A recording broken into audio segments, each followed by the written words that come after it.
Hello, everyone. It's me, Herb Philmont Bostic. Today's Bible study will be covering sin. Now, I know you're probably thinking, oh my gosh, she's talking sin, she's talking hellfire and brimstone. Not necessarily. What we're talking about today is looking at sin from the standpoint of it being a slippery slope. And what do I mean by slippery slope? A slippery slope is kind of like it balloons, it grows, and it gets big. Kind of reminds you of the stock market, right? How things go up and down, and everybody's looking for that one little teeny stock that's going to blow up. And so that's kind of what happens with sin. It usually starts off small. It usually starts off something we don't think it's something big, but then it balloons into something else. Many times when we look at some of the big, quote unquote, big sins, as we like to call them, of our lives, they all started from something teeny. They all started from something small. And so that's what we're going to be looking at today, looking at sin and trying to be mindful of those, quote unquote, little sins in our lives. All right. All right. So let's get into this, get to the first slide. All right. Well, look at it. We got some movement. All right. All right. Sin. Got two definitions here for sin. Sin, as defined by the Bible, sin is a violation of God's standard for human behavior. Okay, pretty simple. I think this one comes from the keywords of the Bible. Very simple definition. Think about that. Sin means that we violated something that God says. Now, for a lot of us, this is room for interpretation.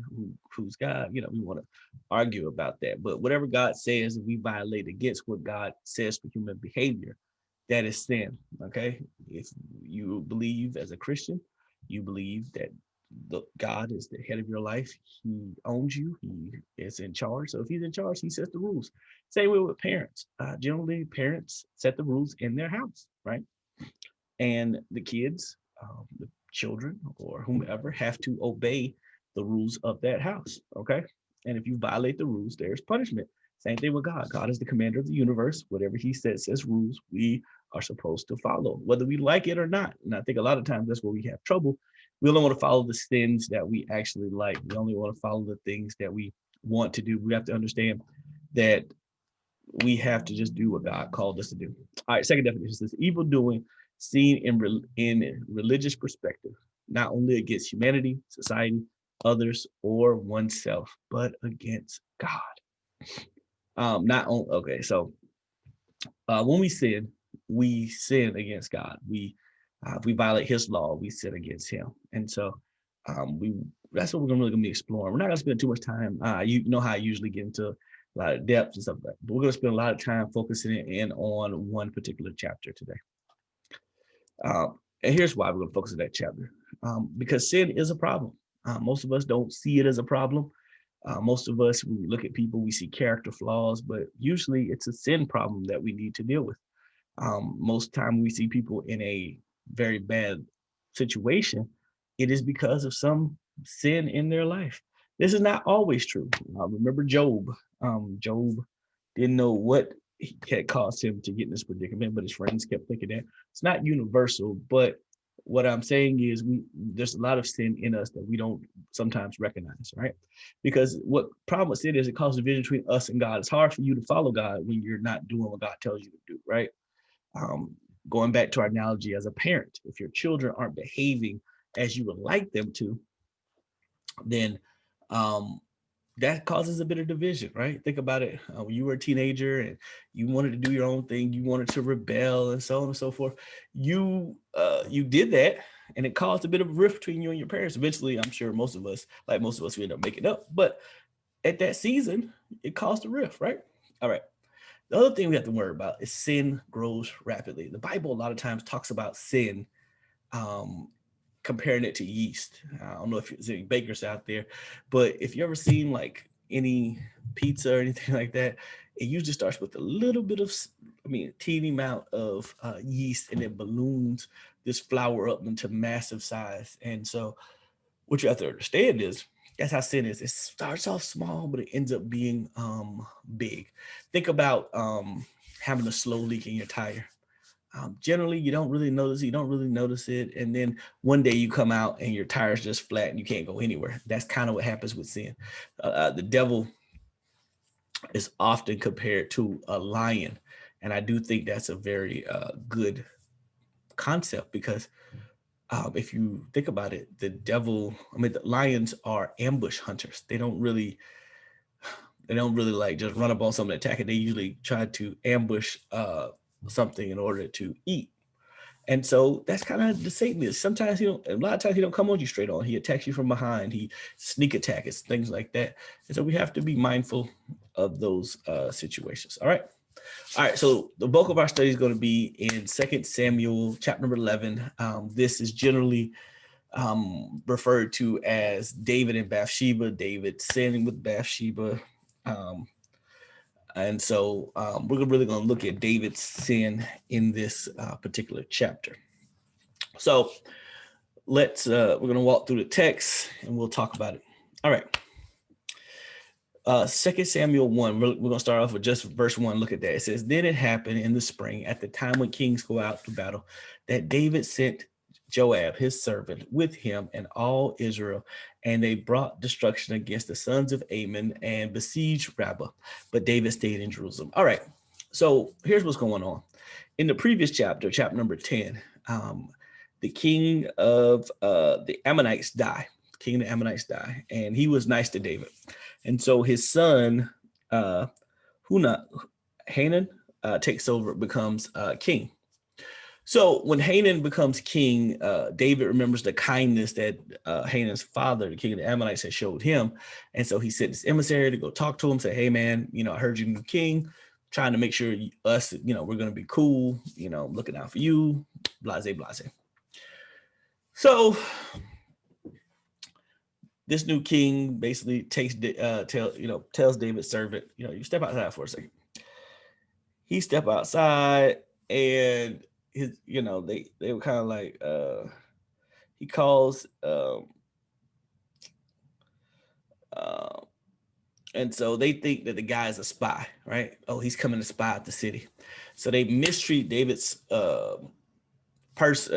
emissary and like rip out his beard, right? And then basically say, go on back home to Israel. And so the guy tells David what happened, but he says, I'm going to remain in hiding because my beard's all jacked up. And in those days, to have a nice full beard was something to be proud of. And so David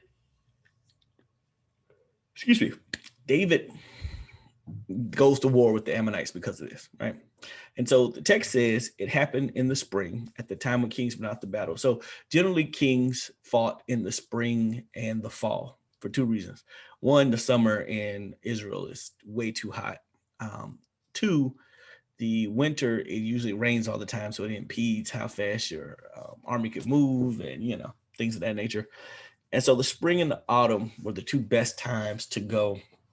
Usually it was clear and it was cooler. So it was the best time to go and fight. And so David did this. So look what it says. David sent Joab, his servant, one of the generals, to go and fight this battle and besiege this land. In that time, siege warfare was very popular. If you don't know what siege warfare is, this is where, because most of these cities had walls around them, correct? And then outside the walls of the city is where people would have their fields and things of that nature. Excuse me. So David, what David did was, so what people would do is they would come and surround the city. So the people would be locked up inside the walls, but guess where all their food and stuff is? That's right, outside the walls. So the sieging army would just sit there and wait and starve you out until you starved to death. And then they would just come in. It's just an easier way to fight because for you had less chance of you losing any people. So it worked out great. So what armies would do is come, encircle a city and just wait, eat up all the people's grain. That's how they would feed their army and basically starve the other folks out until either the king surrendered or they were too weak to fight back and they would go in there and kill everybody. So siege warfare is very popular. So that's what David sent Joab to do. Notice what it says at the end of verse 1. But I don't know if some of y'all old school remember conjunction, junction. Conjunction, that word but lets you know that everything before that is about to be something different, right? Like girl, I love you. You're beautiful, but I don't like your attitude. That but is about to contradict everything that happened before. Okay. And so David here stays in Jerusalem. So, you could debate why David stayed in Jerusalem. David had been fighting since he was young. You got to remember, David got anointed to be king at 18. He didn't become king until 30. And all during that time, he was either fighting for Saul, running from Saul.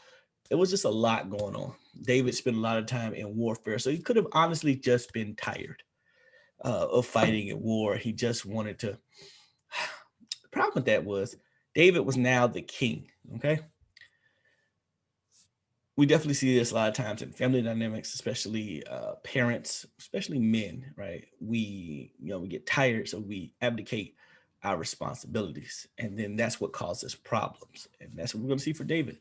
Him not handling his responsibility causes problems. All right, so let's look at verses 2 through 5. Now, at the evening time, David got up from his bed and walked around on the roof of the king's house. And from the roof, he saw a woman bathing. The woman was very beautiful in appearance. So David sent servants and inquired about the woman. And someone said, "Is this not Bathsheba, the daughter of Eliam, the wife of Uriah the Hittite?" Then David sent messengers and had her brought, and she came to him. He slept with her, and when she had purified herself from her uncleanness, she returned to her house. But the woman conceived, and so she sent word to David, "I am pregnant." All right, so let's break this down. Okay, so David, instead of going off the war, he's back in the back. He's doing armor. He's back in the rear, and because he's not at war, he's got all this extra free time on his hands. So he goes over to his roof. I guess he's like having a rough night, and he goes on his roof and he sees a woman bathing. So here's where we get into some scholarly debates. There are even some people who tend to look at this from a very we'll go through both scenarios. We'll talk about both sides. So anyways, so in ancient Israel, what they would do is the roof was also seen as kind of a part of the house. Like most of us don't really use our roof that much, but their roofs were flat. So don't imagine like our pitched roofs and things of that nature. Their roofs was flat. And so a lot of times they would use the roof as some people use it to sleep, because especially on hot nights, the roof would have provided some level of, they could have been outside, get some cool air. So the roof was, another spot. A lot of people would bathe on the roof because that's the only place you have privacy. You think about it, it's not like you had indoor plumbing in those days. So if you need to take a bath, you wouldn't want to do it downstairs so somebody could walk by, knock on the door, anything. But if you go up on the roof, you got a little bit of privacy, unless, except for this instance. Now, there's some who believe that Bathsheba was setting David up, right? And this is where I don't know fully about this one, because if you think about it, how would she know? Because the way it's talking is, it was evening. It was getting late. So Bathsheba would have went up there after she completed all her daily tasks, just trying to get a bath. Like many of us, we go to work, come home, we just want to, take a shower and relax. That could have been her process, right? Now, some people say that she spotted David up on the roof and then she mysteriously went up to go take a bath, but I don't know. That was a hard one. There's people's debate about that. But anyways, so next step is David inquires about her. He asks somebody, okay, well, who is this? Who's this lady? Let's go back, because we're going to follow David's plunge into sin. So the first step is he did not go to war like he was supposed to. The second thing is because of not going to war, he was restless. So he sees a woman bathing, and she's very beautiful in appearance. In other words, he lusted after her. He saw her, he lusted after her. He was like, oh, okay, I want her. Now, that's bad. We're not saying that that's good. But he then takes it a step further. Look what he does next. He says he sent servants to inquire about the woman. And someone said, so it's, a couple of them was like, yo, that's Bathsheba. Okay, so let's break that down. So Bathsheba, the name Bathsheba means the daughter of an oath, right? And it says she was the daughter of Eliam. It says Eliam means God's as the founder of the people, right? And so Eliam was the son of one of David's officials, right? And then Uriah, the Hittite, Uriah was actually one of David's 30 heroes, right? And so he sent message. So after he sent messengers to go holler at her, basically. And so now look again. Here's the next step. Once he sent the service and found out this was Uriah's wife, he could have stopped right there. But no. He amps it up another level, right? See the slippery slope? You see how he went from abdicating his responsibilities to now he's on the verge of getting ready to commit adultery, right? So he sends the messengers. She comes to the house and he sleeps with her. And so let's pause right there for a second. So there's some camps who say, well, she's wrong. She's a married woman. Why did she sleep with David? She could have resisted, so on and so forth. So you have to understand so in some ways you could say that, but in other ways you have to understand Bathsheba's plight.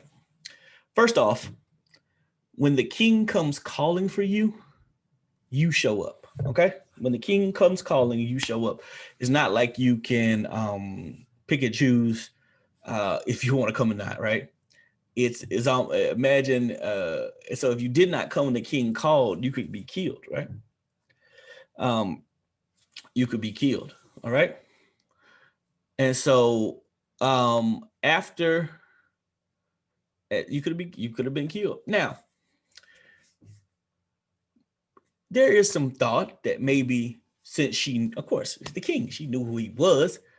She was, for lack of a better word, seduced by power. Think about how many people in our country today would do anything for people who show power, right? People are in love with power. We want to be in control. We want power. And so she might have saw this as her opportunity.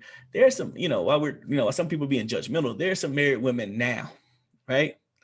That if Idris Elba showed up, that if, what's the dude play Superman?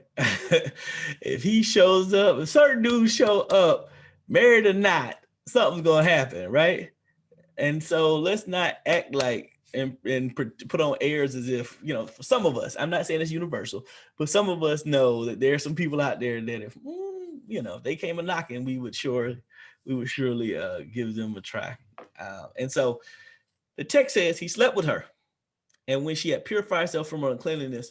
So what's interesting, and one scholar points out that she sleeps with David, but then she does the ceremonial thing to cleanse herself. Now, we don't know. We don't know if she maybe she's trying to wash away the act, the sin, or whatever, how afterwards you come clear and you think yourself, it's probably one of the best idea, right? So when she was washing on the roof, so she's washing on the roof, and then she comes back. And so after that, the text says that she conceived and sent word to David, I'm pregnant. So here's where the issue lies, okay? Because let's flip over to Leviticus.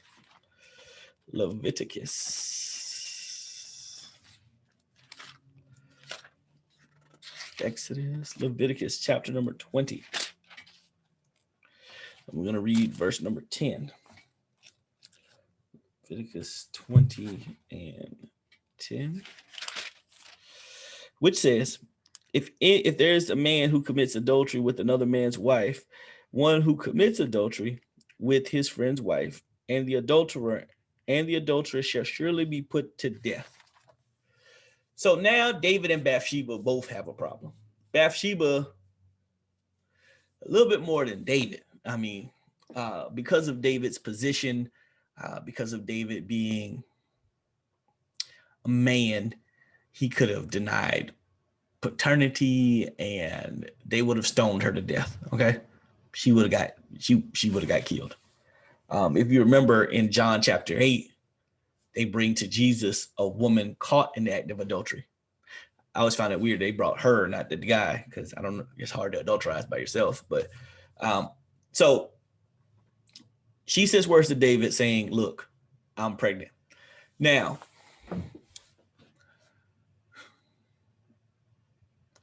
we know that Bathsheba and David have a very interesting relationship. And here's what I mean. Bathsheba is like wife number, maybe I'm jumping ahead, but we'll talk about it a little bit. Bathsheba's like wife number 3 or 4, maybe 5 of David's at this point. But she continues to seem to have some kind of control, some kind of, not just a control, but she always seemed to be able to have his ear, to have David's ear, because we go further on in the story of David. David has other sons, and Solomon's like one of the youngest, but he ends up being on the throne. And so that's, kind of goes against Jewish tradition. But, why does David promise to put Solomon on the throne compared to the rest of his sons? It's interesting. But anyways, she sends word that she is pregnant. All right, so let's read 2 Samuel chapter number 11, verses 6 through 13. Then David sent word to Joab, send me Uriah the Hittite. So Joab sent Uriah to David. When Uriah had came to him, David asked about Joab's well-being and that of the people in the condition of the war. Then David said to Uriah, go down to your house and wash your feet. So Uriah left the king's house, and a gift for the king was sent to him. But Uriah slept at the door of the king's house with the servants of the Lord and did not go down to his house. Now, when they had informed David, saying, Uriah did not go down to his house, David said, Uriah, did you not come from a journey? Why did you go down to your house? And Uriah said to David, the ark and Israel and Judah are staying in temporary shelters. And my lord Joab and the servants of my lord, the ark and Israel and Judah are staying in temporary shelters, and my lord Joab and the servants of my lord are camping in the open field. Should I then go down to my house and eat and drink and sleep with my wife? By your life and the life of your soul, I will not do such a thing. Then David said to Uriah, stay here today, and tomorrow I will let you go back. So Uriah remained in Jerusalem that day and the day after. Now David summoned Uriah, and they ate and drank, and he ate and drank in his presence, and he made Uriah drunk. And that evening Uriah went down to lie on his bed with the Lord's servant, and he stayed there and did not go down to his house. So David comes up with a fancy idea. He said, I'm pretty sure the way it looks is he says, okay, if I bring Uriah back, he go down to his house. Him and Bathsheba get it on. Time frame, everybody thinks it's his baby. We're good, right? Okay. Problem is David didn't factor in that Uriah is for lack of a better word, a Boy Scout, a real legal eagle. And so he tries to send Uriah home. And I look, then David says, go down to the house and wash your feet. There's some scholars who believe that washing feet and talking about feet was a euphemism for other things. We don't know that here, but it seems to be implied. So anyways, David's plan fails because Uriah does not go down. He doesn't go down, and he says he won't go down because guess what? How could he go home and enjoy all these luxuries when, Joab and the rest of them are fighting the war? What Uriah thought to himself is, I'm going to do the right thing. Okay. And so David's kind of perturbed. So he says, hey, stay here another couple of days and I'm gonna send you back. Right. Okay. So notice that he's going deeper and deeper in the sin. Then the next step is he says, okay, if I get him drunk, right? Get him drunk, he'll get all riled up and frisky, go home to his wife. So David got him drunk. nothing happens. Uriah goes and lays down. So if you notice, Uriah continues to go to sleep in places where people can account for him all night. So there's no chance that if his wife turns up pregnant, that nobody, people wouldn't suspect that there was something else going on. I found that interesting, right? And so he did not go down. He didn't fall for David's tricks, right? And so you notice again, so David has gone from not going off to war to lusting after this man's wife to now trying to cover up his sin. If you ever notice, what gets a lot of people in trouble more than anything is not the actual act, but a lot of times it's the cover up, the links they go to cover their tracks, to not get caught, to not get called out, to not be held accountable. All right. And so we're going to close out. No, we're not gonna close out just yet. Okay, so we're here. All right. So the next morning, David wrote a letter to Joab and sent it by the hand of Uriah. He had written the letter on the following saying, "Station Uriah at the front of the fiercest battle and pull back from him, so that he may get struck and killed." So it was as Joab kept watch on the city that he stationed Uriah in the place where he knew there were the most valiant men. And the men of the city went out and fought against Joab. And some of the people among David's servants fell, and Uriah the Hittite also died. Then David sent messengers to report to David all the events of war. He ordered the messenger, saying, "When you have finished telling the kings all the events, then shall the king's wrath rise, and you shall say, why did you move against the city to fight? Did you not know that they was shoot from the walls? Who struck Amalek the son of Jerubbesheth? Did the woman not throw an upper millstone on him from the wall that he died at the best? Why did you move against the wall? Then you shall say, your servant Uriah has also died." So look at Joab. First off, let's go back. So David is so cold that he makes this man carry the letter showing his own destruction, right? He makes this brother carry a letter that inside is telling Joab to kill him. Now, look at Joab. Now, a lot of times we definitely want to look at Bathsheba, saying, she's responsible. Some people could look at Joab and say the same thing. It says, Joab, why would you do this thing knowing that it's not right? He does not understand why the king wants Uriah killed, but he follows through with it anyway. He puts Uriah in a place where he knew the chance of him surviving was minimal, right? And then look what he does. He uses that as leverage to keep David calm. I guess he had messed up in the war, but he made sure he told him, tell the king Uriah the Hittite died also. All right, so let's continue on. So it says, so the messenger departed and came and reported to David everything that Joab had sent him to tell. The messenger said to David, the men prevailed against us, came out against the field and pressed us as far as just the gate. Also, the archer shot at your servants from the wall. And so some of the king's servants died, and your servant Uriah the Hittite died.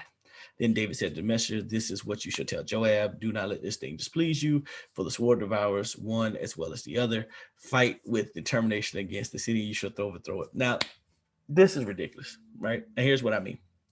So the messenger comes to give David this report. The report doesn't sound good, right? It's a bad report that basically they got whooped in this battle. But he says to him, oh, but Uriah the Hittite died. Then David said to the messenger, basically, you want to make an omelet, you got to break a few eggs. That's kind of how he's acting, right? Which is weird, right? Because when Abner died, he cried, he mourned. Saul, who tried to kill him on multiple occasions, chased him all over the place. When Saul died and Jonathan died, he cried and he mourned. But Uriah the Hittite dies, whose wife he had slept with. He's like, hey, what am I supposed to do? What am I supposed to do? And so you see how callous he has become. That's what happens with sin. The more we do it, the more callous we become about it. If you think about it, most of the things that we do without even thinking on the regular, it is because it started off as something small, right? Started off as something small, and it snowballs into something big, right? And so so Joab knew what he was doing. He don't know why he wanted Uriah dead, but he knew that was his get out of jail free card. In other words, David, say what you want, but I did your dirty work, so leave me alone. All right, verses 26 and 27. Now, when Uriah's wife heard her husband had died, she mourned for her husband. Then when the time of mourning was over, David sent his servants, had her brought to his house. She became his wife and bore him a son. But the thing that David had done was evil in the sight of the Lord. So I remember reading something about this particular text, and I didn't get it until now. And one of the things that really, really is frustrating about David, especially in this part, David kills Uriah, right? I mean, even though Uriah dies in battle, but David sets him up to be killed. So he killed Uriah. So now that Uriah is dead, right? David goes and quickly marries Bathsheba. So that way, when people look at the time frame, like, man, the king, they ain't wasting no time, right? The issue is, folks could have been celebrating David for this act. I got to remember, you're right. This is a patriarchal society. Land was passed down from father to son. David was almost operating as a kinsman redeemer. He was going to ensure that Uriah the Hittite's name lives on, and so on and so forth, right? So imagine the people looking at David. Oh man, look at David. He's such a good guy, right? That poor Bathsheba. I mean, she was pretty. So the way it's taught today, she was really pretty. So somebody probably would have married her. But generally in those days, people wanted people didn't want a field that had already been plowed, if for lack of a better word. I'm not trying to, I'm trying to keep it PG. They wanted somebody who was a virgin. They didn't want somebody who had already been with somebody. So she could have, I mean, it happened to Ruth. But look what happened. So David would have been celebrated to a certain extent by maybe a few people looking at his good deeds. But look how far David slipped down.